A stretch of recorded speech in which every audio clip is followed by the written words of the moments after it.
Hello everyone, कैसे हैं आप सभी लोग। डिक्टेशन लिखते समय आपको किन बातों का ध्यान रखना चाहिए, ये सवाल ने पूछा है। हमारे एक सब्सक्राइबर ने पूछा है ये सवाल। और हालांकि इन्होंने 3 सवाल पूछा था, है ना।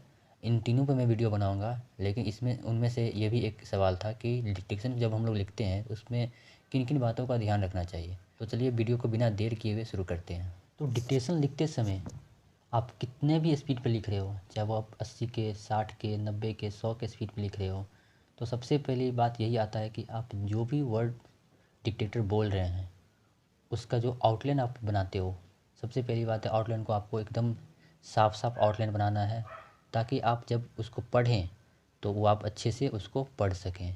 ऐसा नहीं कि जल्दीबाजी में कुछ भी बना दिए और आपको बाद में पढ़ने में दिक्कत हो। ये हो गया पहली बात। दूसरी बात, जब डिक्टेटर जो भी डिक्टेटर आपको डिक्टेशन दे रहा है, बोल रहा है, उसके बातों को आपको ध्यान से सुनना है। और ध्यान से जो भी वर्ड है उसको ध्यान से सुनना है।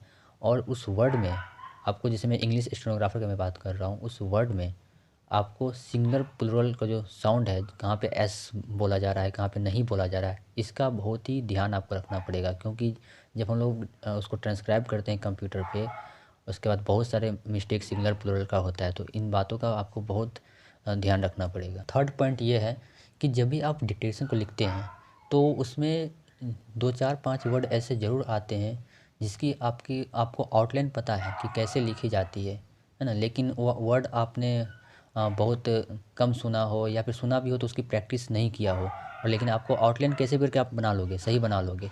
तो उन आउटलाइन्स को उसमें क्या करना है, जब आप स्ट्रोक लिखते हो, आपको पहला जो स्ट्रोक होता है उस पे आप वोवेल साउंड लगा दो। इससे क्या होगा कि आपको पढ़ने में, जब आप पढ़ोगे डिक्टेशन को, तो आपको पढ़ने में आसानी होगी और जल्दी उस चीज़ को आप कैच कर पाओगे। वरना ऐसे क्या होता है कि जो वर्ड हम लोग नहीं सुनते हैं और हम उसका जो स्ट्रोक बनाने की कोशिश करते हैं, तो बहुत सारे क्या होता है कि एक ही जैसा स्ट्रोक बहुत सारे वर्ड का हम लोग बनाते हैं। तो जो वर्ड हम बार बार सुनते हैं तो हमें हमारे माइंड में वही बार बार रिपीट करते रहता है। और जो हम लोग उतना नहीं सुनते, उतना प्रैक्टिस नहीं करते, वो अचानक से माइंड से गायब हो जाता है। तो आप जब उसको, उसमें पहला जो स्ट्रोक है उस पे आप जब वोवेल साउंड लगा दोगे तो शायद वो आसानी से आप उसको कैच कर पाओ। नेक्स्ट पॉइंट आता है कि कोमा और फुल स्टॉप। तो देखो, कोमा और फुल स्टॉप आपको क्या करना है कि हाँ, कोमा के लिए आपको ग्रामर का नॉलेज होना बहुत ही ज़रूरी है। लेकिन फुल स्टॉप जब भी डिक्टेटर डिक्टेशन को बोल रहा है तो वहाँ पे फुल स्टॉप पे वो पॉज देते हैं, तो वहाँ पे आपको क्या करना है कि क्रॉस का साइन लगा लेना है। लेकिन बहुत बार क्या होता है कि आपकी स्पीड अगर कम रहती है तो बहुत बार क्या होता है, उतना हमारे पास टाइम नहीं मिलता है कि हम क्रॉस लगा सकें।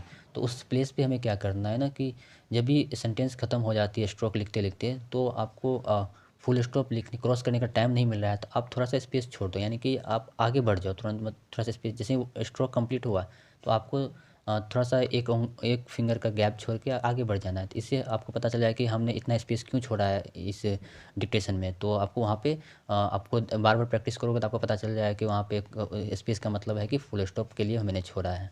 तो यही सब कुछ पॉइंट है। जब आप डिक्टेशन को लिखते हो तो इस पे आप अच्छे से ध्यान से इस तरह से आप फॉलो करो चीज़ों को, आपको बहुत हेल्प मिलेगी। और बाकी डिपेंड करता है कि आप किस तरह से मैटर को ट्रांसक्राइब करते हो, किस तरह से एनालाइज करते हो, किस तरह से उस पर प्रैक्टिस करते हो।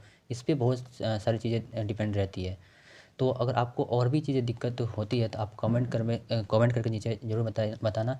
उस पे मैं वीडियो लेकर आऊँगा, है ना। और आपको किसी चीज़ के बारे में डिटेल में बातें करनी है तो आप मुझे इंस्टाग्राम पे फॉलो कर सकते हो, वहाँ मैं सबको रिप्लाई करता हूँ और अच्छे से मैं समझाता भी हूँ।